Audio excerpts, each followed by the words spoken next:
Well, everyone, how are you doing? And I hope you're all doing extremely well today. I hope you're doing wonderful. Today we're going to have an extensive video, my biggest one so far, on the history of mundane astrology, the greatest conjunctions, the planetary conjunctions. We're going to talk about the philosophers, the Magi philosophers who were present, talking about the time of the rise of a prophet. We're going to see how this relates to the Mayan calendar. We're going to see a scientific reason why Earth today might be in grave danger, and it's simply due to the fact that if all the planets are lined up on one side, there is no shielding for comets and asteroids. So let's get into this. Where did astrology begin? Now, as far as I can see, it one of the earliest legends. It's a legend. That means we don't know where it's from, when it's from. Was that of Saurid? Saurid was a king of Egypt, and Saurid had a dream, or he was told by his astrologers, that the world would end, say, within the next 100 years or in a generation or two. He decided to build the Great Pyramid in response to incorporate all the knowledge of the world. If that legend has any accuracy whatsoever, it shows that this mundane astrological system, this idea of planets lining up every millennium, can happen and can cause world endings. This is the Mayan system. This is the Millennium system. This is a system which is so old that we find it in every culture. So it tells me it is indeed a very old system. So I'm going to bring up a slide now to explain this system. And then we're going to see the entire history of it as you know. So to really get into it, I want to explain it. Okay, so here is a slide from my book, my upcoming book, How to Think Like a Druid. And it explains the system which were explained by the Arabs in the Arabic Golden Age between about 700 and 1000 AD. And I'm going to go through this slowly, because it's rather complex. So we're going to explain mundane astrology so you understand it. And if you watch this whole video, you'll see basically how it works. So the Jupiter-Saturn conjunctions. It is an 800 to 1,000 year cycle. Now bear in mind, we're still following this millennium calendar today. So this is a very old calendar. This is ancient knowledge. But it's also modern astronomy. So what is happening? Jupiter and Saturn line up. They dissipate. They fly to the other ends of the sky. They line up again.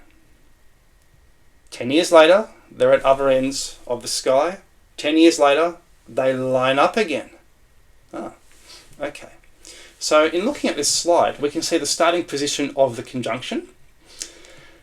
And we can see that, imagining the Earth in the center, and this is the dome, we basically see that it goes to the number 2 position in 20 years. It lines up again. It goes to the number 3 position on the opposite side of the sky in 20 years. It goes to the number 4 position in 20 years. And every time it returns to the starting position, it's moved a little bit. And when it gets back to the starting position, about 1,000 years have passed. And the particular conjunction that happens every 1,000 years is a very close one. It lasts longer. And this is the bad one, the big one that ends civilization. And it was thought that a new king, a new world empire, a new dynasty would rule. All the pyramid building civilizations seem to have had this same knowledge, as far as I can tell, based on my research. The Mayans, the Minoans, as we shall see, possibly the Egyptians, and all the Asian civilizations had the same idea. We're going to see as much of that as we possibly can in this video, because it's a subject that modern scholars do not want to touch. They are afraid of it. Nothing to be afraid of. It's just studying history. It's okay. It's not going to hurt us. So, if we look at we can see today, for example, this is what a chart will look like, and it shows Earth in the middle. Let's bring up the chart. It shows Earth in the middle, basically, and it shows the planets around. And if we look at the lower left, we actually see Jupiter and Saturn are still very close, quite close together in the sky, and it's been that way for a while, for about 4 years now. So it's a very close greatest conjunction that happened in 2020. It's basically a reset of civilization. It's the end of the Mayan calendar, and now we're entering the new era. And we can see that there's not much else on the other side that's shielding us from any possible incoming comets or asteroids, except for maybe the sun. So every 6 months when we get onto the other side of the sun, we could be in danger for the next few years until we have some of that shielding return with Saturn moving to the other side. But that's my theory about how it might work. Because this did evolve for a reason, we don't know that reason. Okay, let's get into the history. And as above, so below, just as a dome was pictured in the sky, this is like the domes on churches, the domes on mosques, there was a dome below, which is the Earth, the Mappa Mundi. And with the Mappa Mundi, we actually see, just as the Earth was divided into 4 sections, and let me go back to that slide. What happened during the Jupiter-Saturn conjunctions was that this Earth, this sky is divided into 4. And wherever the Jupiter-Saturn conjunction occurs is called one of the 4 trigons. And these are divided into earth, fire, water, and air.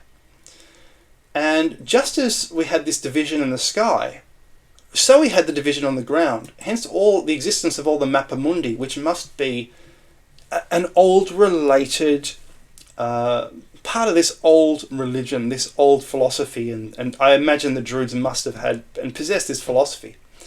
We actually see, if we look at this Hereford Mappa Mundi, we actually see Europe on the bottom left. Now notice Britain. We have Ireland and we have England, UK. And on the top we have Asia, which is drawn as much bigger, occupying 2 quadrants. And the lower right we have Africa. And Jerusalem is in the centre.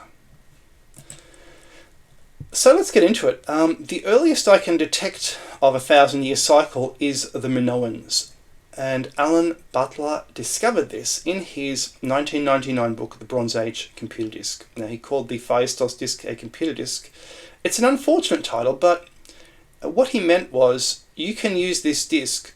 This disk contains a lot more information than it seems to contain. And you can use this to track planetary movements, find the position of the sun if you're a worldwide navigator, if you have some tables to know what part of the Great Minoan cycle you're in. And he discovered that there seems to be this 1,000-year or half-thousand-year cycle. So, to quote from Alan Butler, he discovered that within the duration of one full Minoan cycle, composed of 40 Minoan years, the sun can be seen to travel 40 times round the heavens, and to end up not back at its starting point, but one zodiac sign further on. Since there are 12 zodiac signs, it is likely that the Minoans considered that there were 12 of these cycles, the 12th one of which brought the sun back to its starting position in the zodiac. That's every 40 years. As we already know, this happened after 12 grand Minoan cycles, which corresponded to 481 solar years. And what he does is he then, in fact, also doubles that up. He talks about a 960-year cycle also. And that is the earliest I can see of this 1,000-year cycle. So we're talking the Minoans, and he suggests this is around 2000 BC, when they already had a zodiac established based on their artworks, and so did the Egyptians. Okay. Where else do we see this knowledge pop up? Well, we know it's active in the Mayan world, which corresponds to the European Dark Ages, and that's about the time it's also active, very strong in the European world. But we imagine it probably went back further because books were transcribed, rewritten. And with the decline of the Library of Alexandria, there were only Arabs there to recopy the books, so therefore they are seen as Arabic works. So if we get into it, we can actually see the editor of a 19th century edition of Ptolemy's Tetrabiblos, the 4 books, his books on mundane astrology, he actually explains a lot of the history. In the reign of Gushtap, the oriental name of Darius Hystaspes, king of Persia, there flourished a celebrated astrologer whose name was Gjamasp, surnamed Al-Hakim, or the Wise. The most credible writers say that he was the brother of King Gushtasp and his confidant and chief minister. In other words, this druid-like wizard is the chief confidant of the king. It is a scenario we see basically in the old British works where Merlin is the confidant of King Arthur. Let's continue. He is said to have predicted the coming of the Messiah, and some treatises under his name are yet current in the East. Dr. Thomas Hyde, in speaking of this philosopher, cites a passage from a very ancient author, having before told us that this author asserted there had been among the Persians 10 doctors of such consummate wisdom as the whole world could not boast the like. He then gives the author's words. Of these, the 6th was Gjamasp, an astrologer who was counsellor to Hystaspes, that is Darius. He is the author of the book entitled Judicia Gjamasp, in which is contained his judgment on the planetary conjunctions. So this is before Jesus, right? And therein he gave notice that Jesus should appear, that Muhammad should be born, that the Magian religion should be abolished, etc. Nor did any astrologer ever come up to him.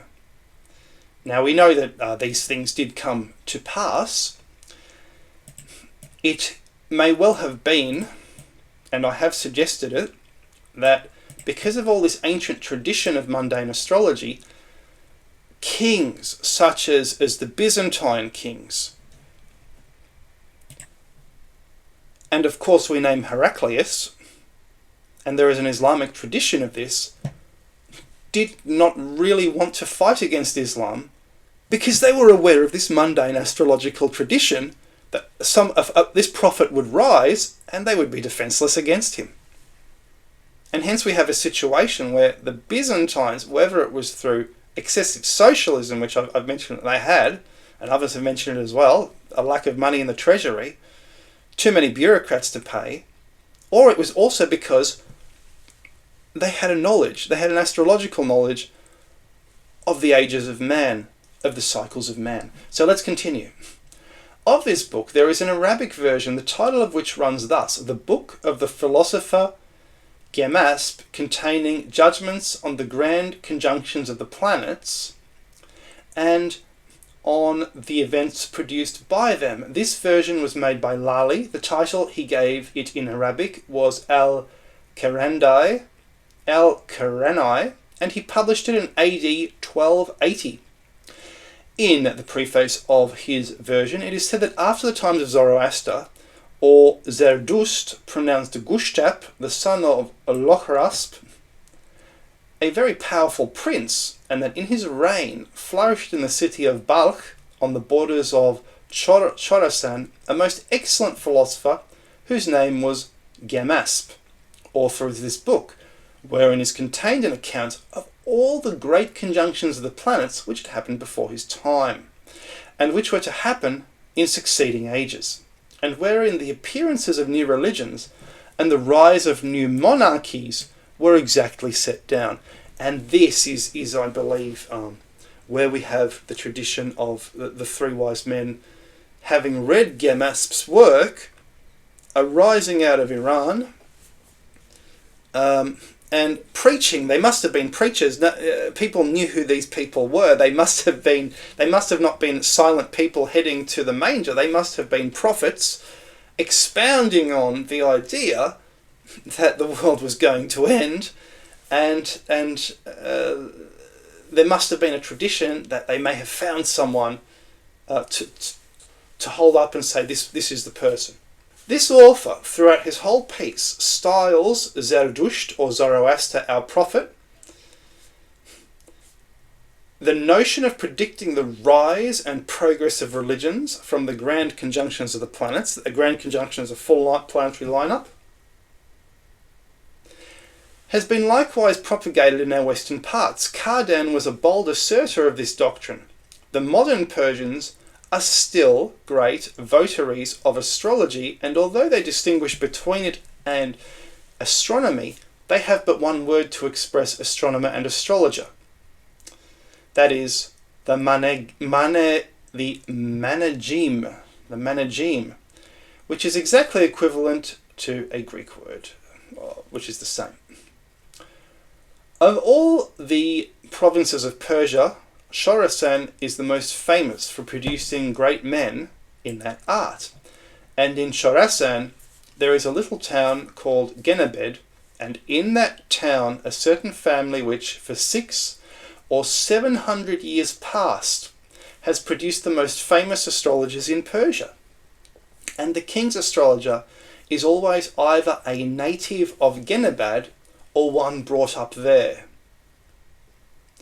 Sir John Chardin affirms that the appointments in his time for these ages amounted to 6 millions of French livres, livres is French pounds of silver, per annum. Albumassar of Balkh, scholar of Kindi, these are in the 700s AD, a Jew, who was professor of judicial astrology at Baghdad in the Caliphate of Al-Mamum, became wonderfully famous. He wrote expressly from the Persian astrologers, and it may be from the works of Gjamasp, since he also reports a prediction of the coming of Christ in the following words, because he says, "In the sphere of Persia, saith Aban Ezra, there arises upon the face of the sign Virgo a beautiful maiden, she holding 2 ears of corn in her hand, and a child in her arm. She feedeth him, and giveth him suck," etc. This maiden, saith Albumassar, we call Adranedefa, the pure virgin. She bringeth up a child in a place which is called Abri, the Hebrew land, Abri, and the child's name is called Aisi, Jesus. This made Albertus Magnus believe that our Saviour, Christ, and Albertus Magnus is one of the great medieval scientists. If you look him up, he was a great scientist. His works are almost all lost, unfortunately.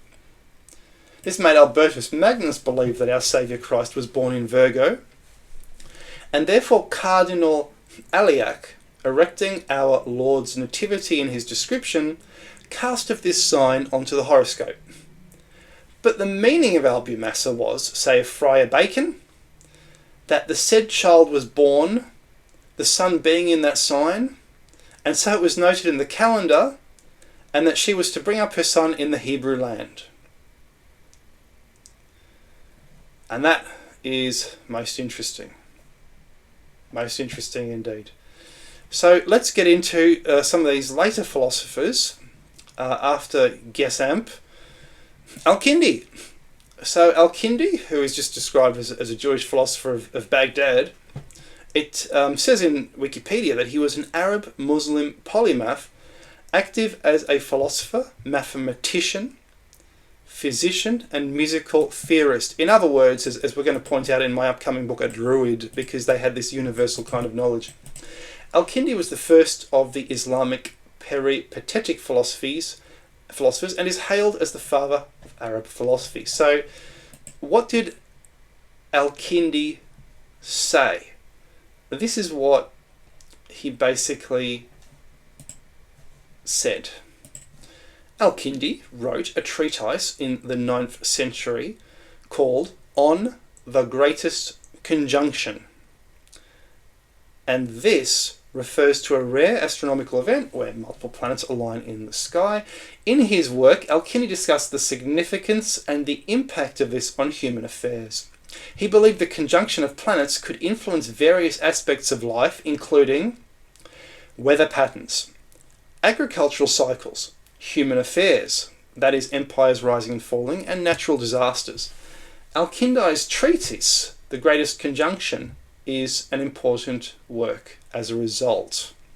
And that is to do with Jupiter and Saturn, as I have explained on the first slide. Now, Albumassar, who was Al-Kindi's student, is famous for having rewritten this book, as happened. People would rewrite the previous book, and they would add their own thoughts to it. And as a result, people like Archimedes are said to have invented everything he wrote. People like Pythagoras are said to have invented everything he wrote, and it goes on and on, but they didn't necessarily do that. They rewrote. They primarily rewrote and added their thoughts and added their own ideas and inventions. Now, Albumassar, what he did, he extended this backwards in time, and he actually mentioned that there were significant great conjunctions that occurred in the time of historical figures, such as the birth of Alexander the Great, and which occurred in 356 BC, around the time of Alexander's birth. It was seen as a significant event, believed to herald the arrival of a great leader who would conquer vast territories and establish a vast empire. So his interpretation of the conjunction was that this conjunction was such that it showed that someone would be born who would conquer a vast portion of the world, establish a new empire, and bring about significant changes in the world order. And the conjunction was seen as a confirmation of what Alexander actually turned out to have done. Now, Albumassar goes a bit further than this. He actually says the world began with a great conjunction of all the planets, which he believed occurred 36,000 years ago. So there we go, 36,000-year-old world. And as of the 1700s, we still believed, if you look up the early Britannica, we still believed the Earth was formed 6,000 years ago. So there we go. We're not necessarily moving forwards with our knowledge. And he says this planetary conjunction, which occurred 36,000 years ago, was, he said, this not only set the stage for the creation of the world, but the emergence of human civilization. He believed the conjunctions of planets that followed this initial event influenced the course of human history, shaping the rise and fall of empires, cultures, and religions. So in his book, he actually presents a detailed chronology of world events from the creation of the world to his own time, based on these events. He actually said that 36,000 years ago, all the planets were lined up. Jupiter and Saturn were in exact conjunction, that is 0 degrees apart. And Mars, Venus, Mercury, and the Moon were clustered nearby. And this created tidal forces which created the Earth. And Sun was also in Cancer near the conjunction. And then he went into detail explaining how this works. So he actually, all the planets have different musical properties and thus properties. And so does the zodiac. So Cancer is associated with creation, nurturing, and protection. Jupiter and Saturn's conjunction is considered a rare and powerful event, symbolizing major changes and new beginnings. And it goes on and on. Mars, Mercury, and Venus, they symbolize different things, etc. And that's interesting. And these philosophers also believe that the world will end at certain times. There was a medieval person called Saurid who predicted the end of the world in 2300 or 1826 AD, based on a greatest conjunction, which is interesting as well. And there are so many of these people, and no one actually researches them. It's very hard to find information about this. Okay, so let's continue. Now, in Al-Andalus, there was a very, very famous university called the University of Toledo, and there were Jewish astrologers living there in Al-Andalus. And unfortunately, it seems most of their works have been destroyed, terribly unfortunately. But they would issue weather forecasts based on the Jupiter-Saturn conjunction. So when I was researching and the other planetary conjunctions. So when I was researching my PhD, I was using the work of Matthew Paris, Chronica Majora AD. He suggested that something would happen in AD 1250 based on a forecast of the University of Toledo. And the forecast was this, I can quote it. In the year of our Lord 1250, the planets will be in conjunction. And this conjunction will be a sign of great and terrible things to come. For the planets will be in the sign of Scorpio. And this sign is associated with war, pestilence, and famine. And therefore we must beware, for the conjunction of the planets in this sign will bring about great tribulations and afflictions upon the earth.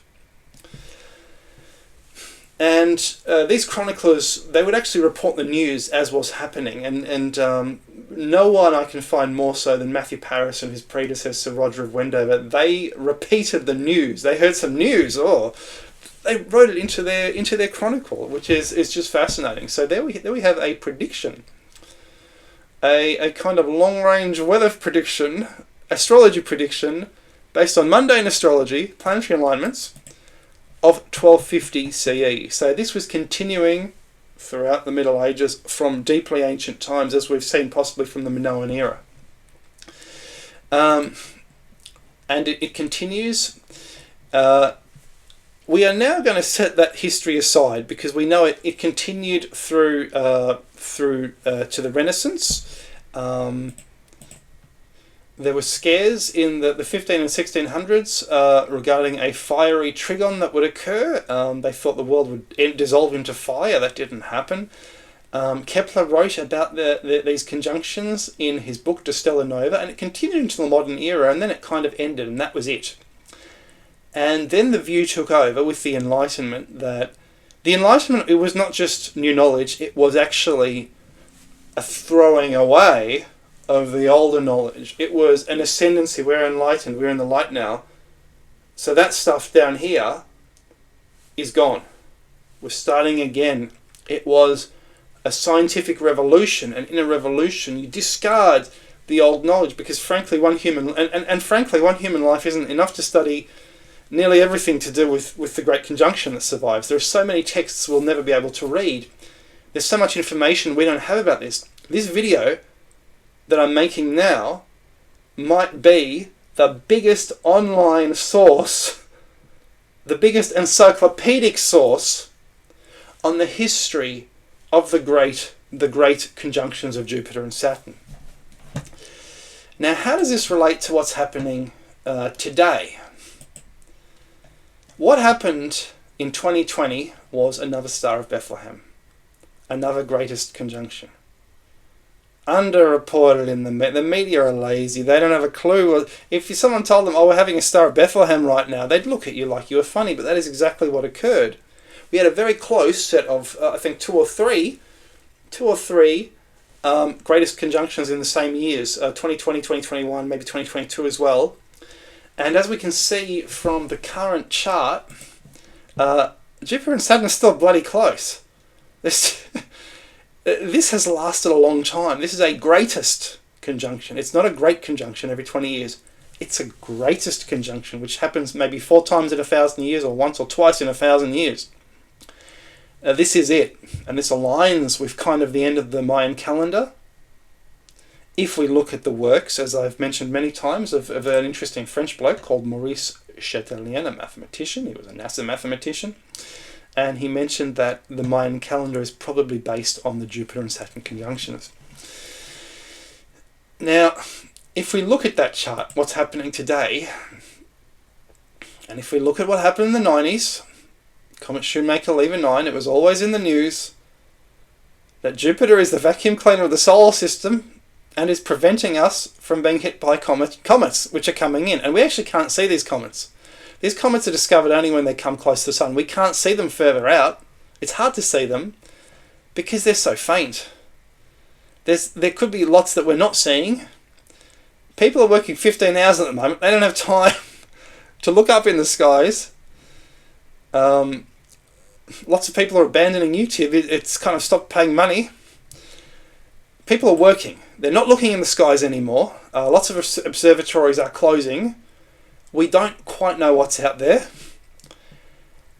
And if Jupiter and Saturn are on one side of the solar system and are not providing the shielding that prevented comet Shoemaker Levy 9 from heading towards Earth and the Sun, then I have just provided a mechanism for why this is not superstition and why this is very important, a very important science.